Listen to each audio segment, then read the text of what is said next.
북한 주장 우주 발사체. 발사 내지는 성공에 대해서만 들었지 단 한 번도 실패했다는 얘기는 들어본 적이 없거든요. 전쟁을 하면은 이기려면 다 위로 올라가야 되잖아요. 네. 그래서 예전부터 이제 고지를 점령하라. 현대에서의 고지는 우주입니다.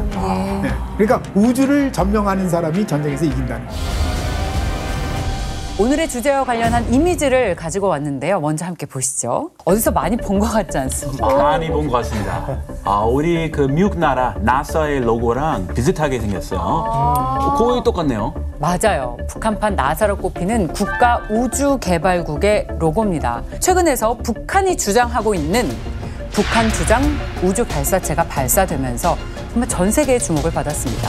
이와 관련해서 우리는 북한의 우주 기술 개발에 대해서 알아보려고 하는데요.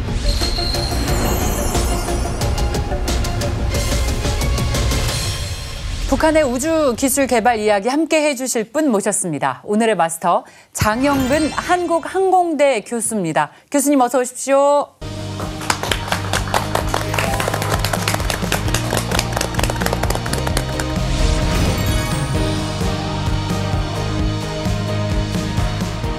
그래서 오늘 이 주제를 이야기하게 된 계기가 있습니다. 최근에 있었던 북한이 주장하고 있는 북한 주장 우주 발사체 때문이에요. 발사는 성공하지 못했죠. 발사체 잔해가 바닷속으로 떨어졌습니다. 이 잔해를 찾으려고 수색전을 펼쳤는데 교수님, 이렇게 바다로 떨어진 잔해를 왜 이렇게 찾으려고 노력하는 겁니까? 우리 입장에서는 사실은 북한이 발사한 이번 천리마 1형 발사체가 기본적으로는 화성 15 또는 17형 ICBM과 그 기본을 같이 하고 있다. 결국 이제 ICBM이든 우주 발사체든 로켓 기술을 이용하는 것은 동일하다라는 거고요. 그러다 보니까 우리 입장에서는 최소한도 이 장거리 미사일에 대한 어떤 로켓 엔진 시스템이라든가 전체 구성 체계에 대해서 그리고 이걸 또 어떻게 개발했느냐. 왜냐하면 거긴 굉장히 많은 구성품들이 들어가 있어요. 그러다 보니까 이제 그런 부분들을 어떻게 다 북한 독자적으로 개발했는지 이런 것들을 확인할 수 있고요. 또 한 가지는 로켓을 우리가 예전에 러시아의 RD-250 엔진을 원형으로 하고 있다라고만 알고 있지 실제 그게 맞는 건지 확인이 좀 필요하고요. 또 북한에서 아마도 러시아 엔진을 약간의 개조도 했을 거고 그다음에 이제 수인제, 연료하고 산화제도 기존에 있는 거를 조성을 조금씩 바꿔요. 그러면 이제 성능이 개량이 되니까 네. 이제 이런 것도 다 찾을 수가 있는 거죠. 그래서 좀 더 이제 세밀한 북한의 미사일 정보를 우리가 얻을 수 있다. 그렇죠. 그래서 이제 조사하는 거죠. 우리가 인양을 한 만큼 북한의 미사일 개발에 대해서 스모킹건을 확보했다라고 볼 수 있죠. 이태검 기자가 직접 현장에 다녀오셨습니다. 우리 군에서 발견해서 인양을 한 현장을 보셨죠? 네, 저 현장에 다녀왔습니다. 지난 15일 어청도 서남방 200여 킬로미터 해역 수심 약 75m 해저에서 북한 주장 우주 발사체 등 잔해물 탐색 및 인양 작전을 7월 5일부로 종료했습니다. 이번 작전을 통해 북한 주장 우주 발사체와 위성체의 주요 부분을 인양해 한미 전문가들이 정밀 분석한 결과 정찰 위성으로서의 군사적 효용성이 전혀 없는 것으로 평가됐습니다. 야, 이태검 기자 실제로 가까이서 보신 거잖아요. 네, 어땠어요? 천마라는 글자와 그 말의 마크가 앞뒤로 이제 기둥의 앞뒤로 돼 있었고요. 크기는 저희 한 세트장 정도 길이. 네. 엄청 크네요. 생각보다 많이 컸고 예. 네, 12m로 나와 있었는데 컨테이너 박스보다는 조금 작은 높이였습니다. 지금 보시는 이 사진이 천리마 1호의 잔해입니다. 근데 교수님 이게 2단 추진체로 알려져 있는데 정확히 이게 어떤 부분이고 어떤 역할을 하는지 그리고 2단은 발견됐는데 1단과 3단은 어디 있는지 궁금합니다. 지금 이 사진에서 보시면 저 부분이 사실은 1단하고 연결되어 있는 부위입니다. 그다음에 위쪽 끝이 오른쪽 끝이 이게 지금 3단과 연결 부위고요. 그러니까 실질적으로 이번 발사에서 1단은 약 2분 정도 연소를 했고요. 그래서 분리를 해서 떨어졌고요. 그리고 이제 2단 엔진이 시동을 걸어야 자기가 원하는 기동을 하고 원하는 비행을 할 수 있었는데 2단 엔진이 시동이 걸리지 않았어요. 시동이 안 걸렸다는 얘기는 엔진이 점화가 안 됐다. 점화가 안 됐기 때문에 비행을 못한 거죠. 그러니까 얘가 어떻게 했냐면 비행하는 그런 추력이 없으니까 일단 떨어지고 같은 이제 잔류 추력을 가지고 그냥 떨어진 거죠. 그냥 거의 동시에. 버렸네요. 네네네. 초기에는 이제 제가 생각하기에 2단과 3단 그리고 그 위에 인공위성이 붙어 있고요. 인공위성 밖은 이제 그 페어링이라고 그래서 덮개가 있습니다. 예. 왜냐면 올라갈 때 인공위성을 보호해야 되니까. 근데 그 바다 상황도 좋지 않아 가지고 이 그 발사체 끌어올리는데 어려움이 많았다고 들었는데 이렇게 많은 고생을 해서 빨리 인양시키는데 그 이유가 있어요? 기본적으로 이 엔진이 그러니까 예전에 우리가 이제 은하 3호라는 발사체를 2012년, 16년 쐈을 때 그 엔진의 기본은 노동 엔진이라는 엔진이었어요. 덩치에 비해서는 성능이 별로 안 나오는 엔진이다 이렇게 보시면 되겠고요. 좀 후져요. 네네네. 그리고 지금 이제 하고 있는 백두산 엔진은 그때 엔진보다는 현대적인 엔진이죠. 그나마도. 그래서 이번 엔진에 대해서 우리가 정확한 정보가 없기 때문에 그래서 어쨌든 간에 지금 화성 뭐 15, 17 이런 엔진의 특성을 그리고 성능을 우리가 예측하기 위해서는 이 엔진 그리고 이 추진체를 정확히 확인할 필요가 있다라는 게 지금 우리의 목적입니다. 왜냐하면 북한이 미사일을 쐈을 때 요격을 한다. 이런 거를 알 때는 엔진의 특성을 정확히 알아야 되거든요. 그래야 엔진의 특성을 정확히 알아야 얘가 어떤 속도, 어떤 가속도 벡터로 어떻게 비행을 할 수 있나 이런 것들을 다 그 데이터베이스를 구축을 하게 되는 거죠. 이제 그래야 우리가 요격할 때 그런 데이터베이스를 집어넣어서 굉장히 빠른 시간 내에 어떤 미사일이 떴고 또 어떤 비행을 하고 그래야 이제 요격하는데 굉장히 빠른 속도로 우리가 잡을 수가 있거든요. 그래서 이제 굉장히 중요하다.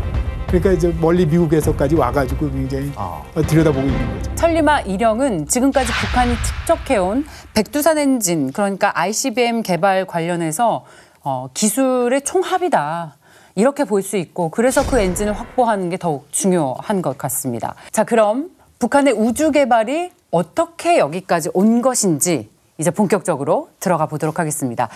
교수님, 북한의 우주 개발 그래도 역사가 제법 오래됐죠. 꽤 됐죠. 사실은 뭐 남들이 인정을 안 해서 그렇지 북한에서 주장하는 우주 개발은 이미 1998년부터 시작을 했다고 볼 수 있는 거고요. 그래서 이미 98년 그 8월에 대포동 1호를 발사를 했어요. 무수단 발사장에서 자기네들이 이제 위성을 쏜다. 그러고서 이제 쏜 거예요, 그거를. 98년도요? 그럼 결과가 어떻게 됐나요? 발사 성공적으로 했어요? 그때 일단은 일본 그 이제 아오모리현 왼쪽 바다에 떨어졌고요. 그리고 열도를 가로질러서 2단은 이제 북태평양 쪽에 떨어졌고요. 그리고 이제 알려져 있기는 3단은 아마 2단과 3단의 분리가 실패됐거나 아니면 3단이 제대로 연소가 안 됐다. 이렇게 해서 이제 그냥 추락한 걸로 알려져 있고요. 그래서 결국은 이제 실패한 거고 북한은 뭐 비건 신호와 뭐 김일성의 노래 이런 것들이 흘러나왔다고 이제 선전하고 있지만 실제 그 미국이 실제로 인공위성이 우주에 올라갔던 걸 확인을 못했어요. 그래서 이제 실제적으로는 이제 아마 성공하지 못했다 이렇게 판단을 했던 거죠. 실패로. 그리고 나서 이제 1998년에서 한 11년 뒤에 2009년에 대포동 2호를 개발을 해서 그 장거리 미사일 또 한 번 무수단 발사장에서 쐈어요. 또 실패했죠. 그래도 또 역시 이번에는 김일성 장군의 노래, 뭐 김정일 장군의 노래 해가지고 또 나왔다 그랬고 미국에서는 못 찾았다. 그 물체를 못 찾았다. 못 찾을 수 없는 거예요. 네. 2009년이면 제가 기억을 하는데 엄청 떠들었거든요. 북한은 성공했다고 자기네. 그건 어떻게 보면은 이제 북한 입장에서는 북한 인민들을 이제 어떻게 보면 대내적으로 홍보하고 우리가 이렇게 강국이다.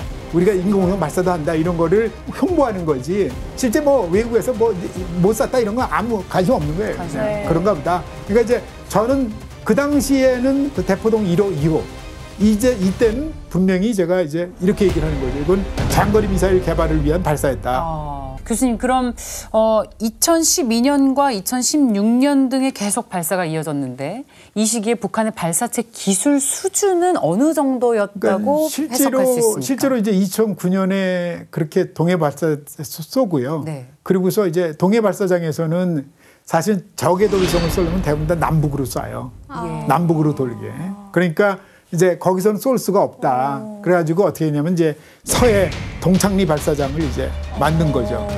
그래서 이제 2016년 이후에 이제 동창리 발사장을 구축을 한 거예요. 사실은.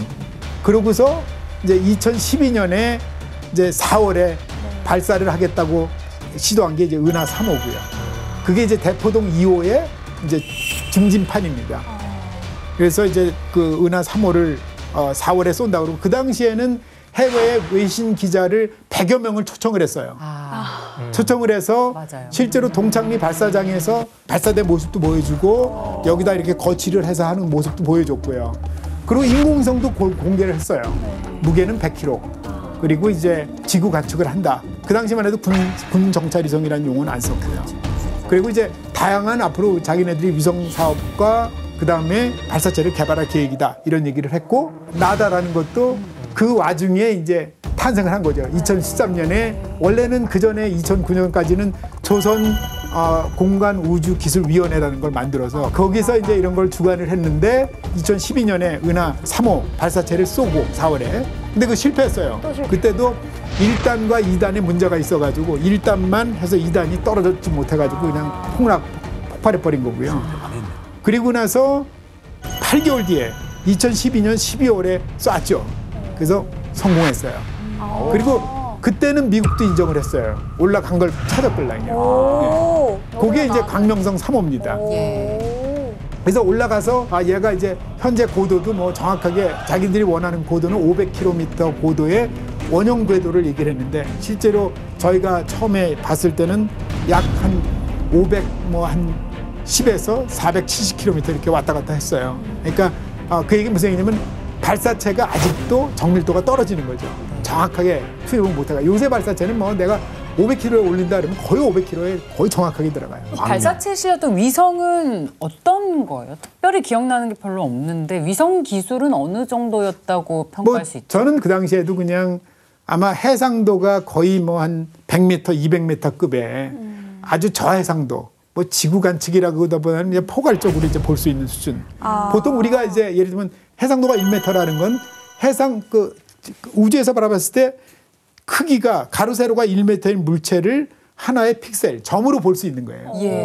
그러니까 내가 예를 들면 만일에 해상도가 1m다 그러면 쉽게 얘기하면 택시하고 트럭, 버스는 구분할 수 있죠. 왜냐하면 1m는 점으로 보니까 그 이제 승용차는 5m, 그죠? 버스는 한 9m, 10m. 그보다 크니까. 네, 크니까. 그러니까 그 정도 형상은 다 구분이 되는 거죠.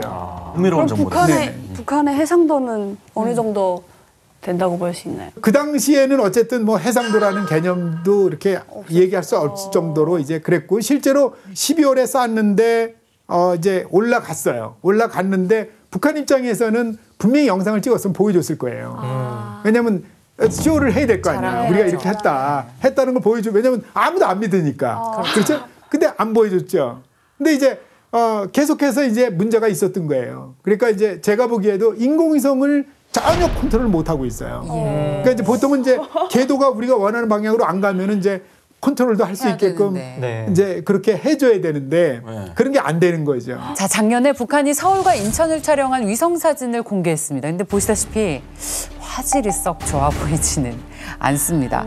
이 당시에 공개된 사진인데요. 이 정도면 뭘 확인하기가 쉽진 않을 것 같은데요. 이걸 사실 정확하게 찍어내는 게 기술 아닙니까, 교수님? 저 사진을 북한에서 발표하기를 해상도 한 20m급이다 이렇게 얘기를 했고요. 그리고 20m급이라는 거는 가로 세로 20m를 점으로 식별하니까 실제 저거 가지고 이제 군사 정찰 위성이다. 이건 뭐 현실적으로 맞지 않는 얘기고요. 그러니까 우리가 보통은 예전에는 뭐 1m급만 돼도 굉장히 군사 위성이다 이렇게 얘기했는데 지금 보통은 한 30cm 이하가 돼야 해상도가 군사 위성이다 이렇게 볼 수 있고요. 지금 근데 북한에서 이제 저거를 발표하고서 제가 기억나기는 이제 김여정이가 이튿날 이거는 뭐냐면 단순히 파철과 같은 미사일을 이용해서 과거에 그 이제 구닥다리 카메라를 송수신 장비라든가 영상 촬영 방법 이런 거를 시험한 거지 실제 군사 정찰 위성은 따로 가지고 있다.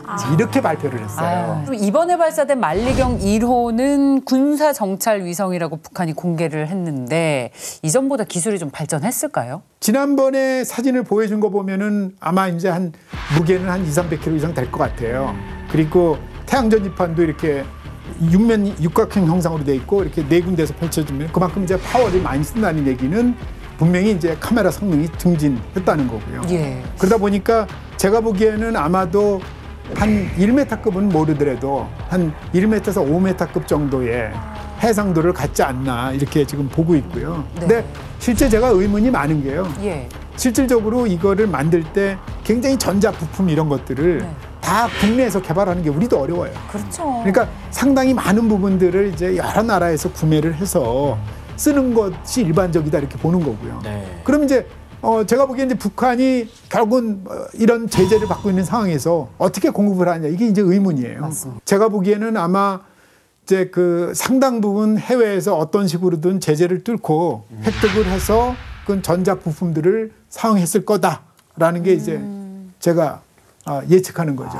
그렇지 않으면은 아마도 인공위성은 진짜 별로 쓸모 있는 위성은 아닐 거다. 이렇게 보시면 되겠어요. 다른 나라가 돕고 있는가. 그렇죠. 제가 이제 북한에 있을 때는 뭐 위성이든 로켓이든 어쨌든 위로 쏘는 거는 발사 내지는 성공에 대해서만 들었지 단 한 번도 실패했다는 얘기는 들어본 적이 없거든요. 근데 이제 오늘 교수님 이야기도 들어보니까 뭐 계속 실패만 하다가 어쩌다 한 번 약간 성공이라고 볼 수 있는 것들 좀 얘기를 듣다 보니까 되게 황당하다라는 생각이 드는 것 같아요. 근데 이번에는 대외적으로 북한이 주장하는 발사체, 북한 주장 발사체 실패했다는 사실을 인정했습니다.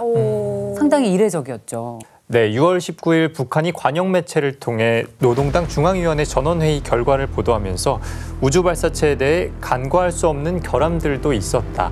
가장 엄중한 결함이다. 이렇게 언급하면서 공개를 했는데요. 북한 내부에서 이렇게 공개를 하는 건 참 이례적인 일입니다. 그런데 교수님, 김정은이 국가우주개발국을 만들면서 이게 이제 만들어지면 나라의 경제에 도움이 된다라고 얘기를 했거든요. 이게 정말 경제적으로 어떤 효과가 있는 건가요?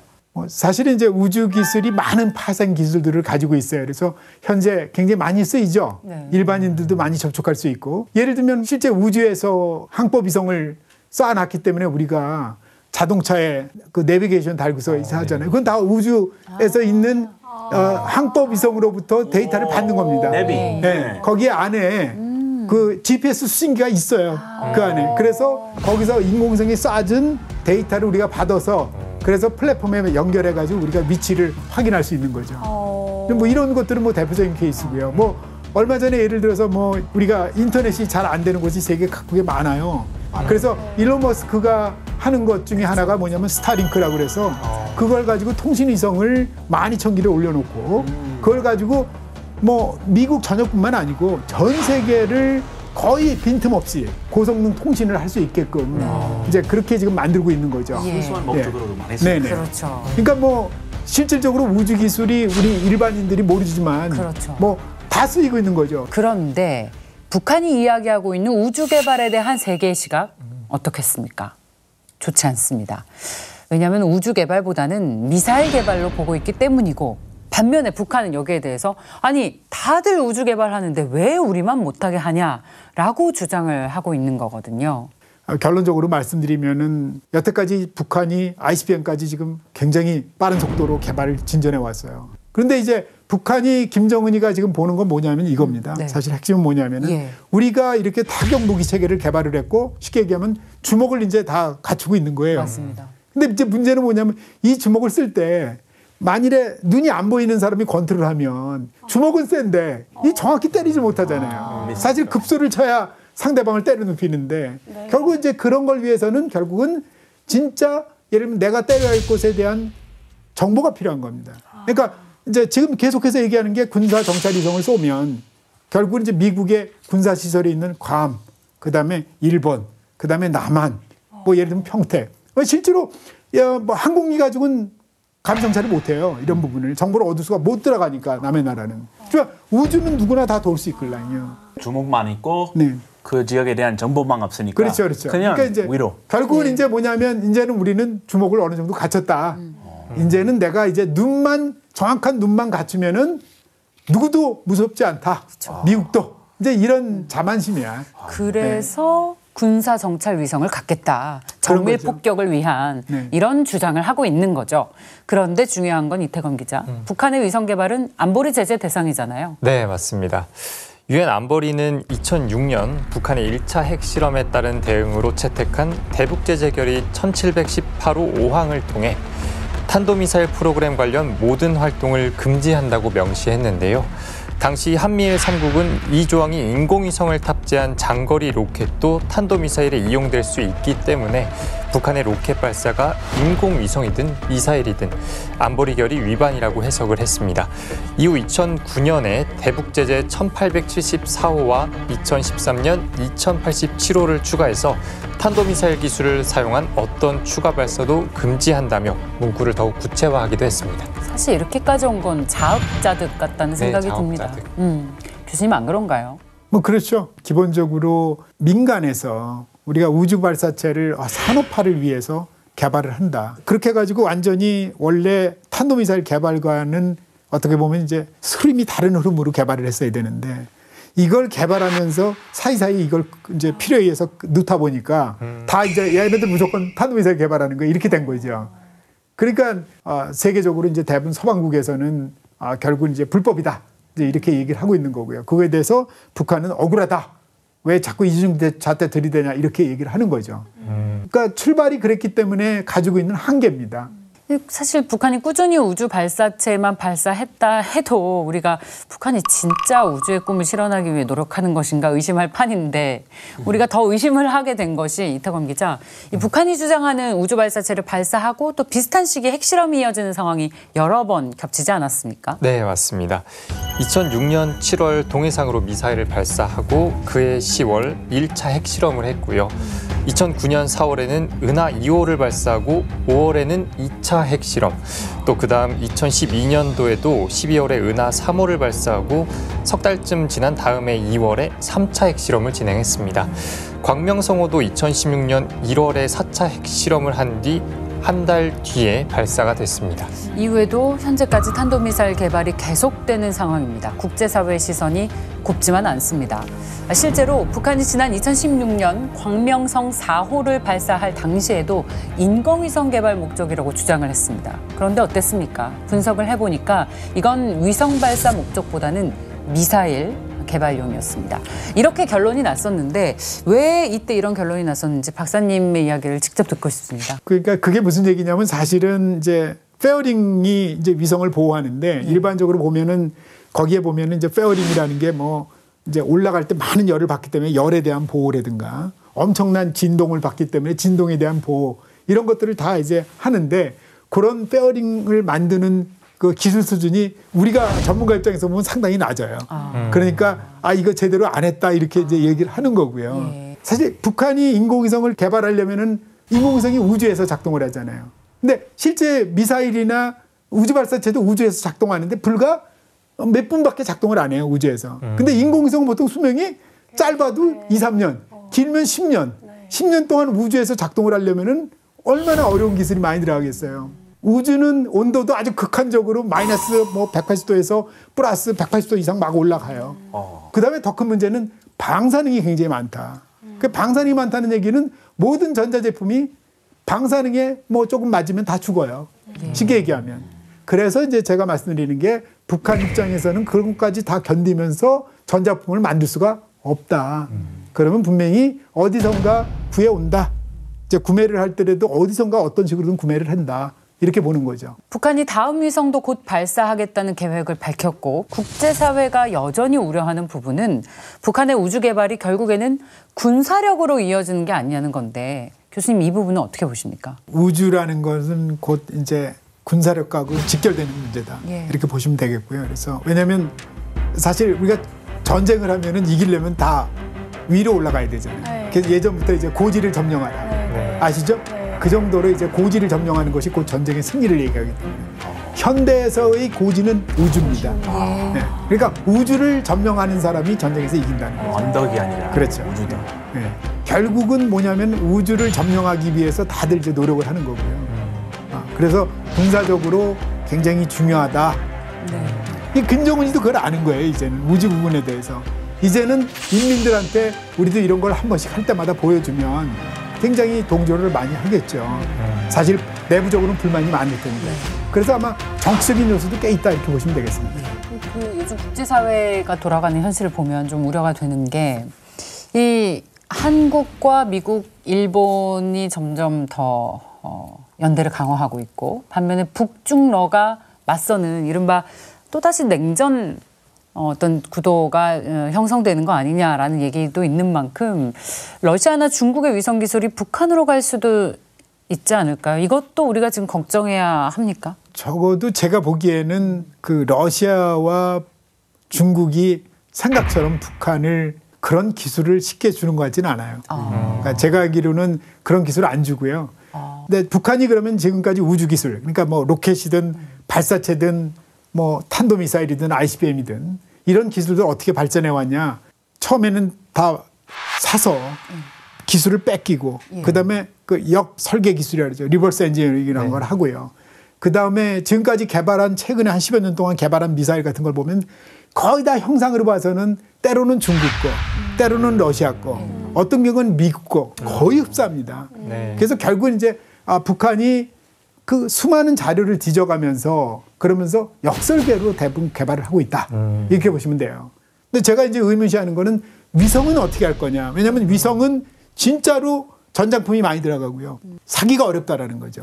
이제 그런 부분에서 이제 저는 뭐 사실 이번에 그 이제 잔해물을 건지면 우리 입장에서는 북한의 우주 기술, 특히 이제 위성 기술을 정확히 파악할 수 있는 아주 절호의 찬스다. 맞습니다. 이렇게 생각을 했던 거죠. 맞습니다. 북한은 김정은 정권 들어서 특히 모든 국력을 이 우주 개발에 집중하고 있습니다. 따라서 우리 군과 정부도 여기에 걸맞는 대응이 필요하겠구나라는 생각을 절실하게 하는 시간이었습니다. 오늘 교수님 강의 정말 잘 들었습니다. 고맙습니다. 감사합니다. 네, 북한의 실상을 마주보는 시간 페이스북. 오늘 준비한 내용은 여기까지입니다. 다음 주 새로운 이야기로 돌아오겠습니다. 고맙습니다.